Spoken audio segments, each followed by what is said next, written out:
facerme o seu fillo, o seu herdeiro tamén. Grande, hermoso agasallo, ser semellante a Deus, ser súa imaxe perfecta, ser parecidos a Él. Levo un tesoro agachado dentro da miña persoa, unha semente de vida que o mesmo Deus se quen doa.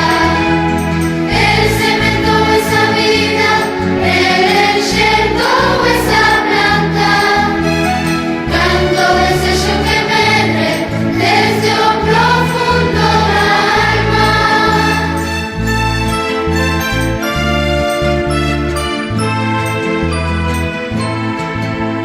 Deus imprimiu no teu peito unha pegada do ceo, El me selou para sempre co seu máis fermoso selo.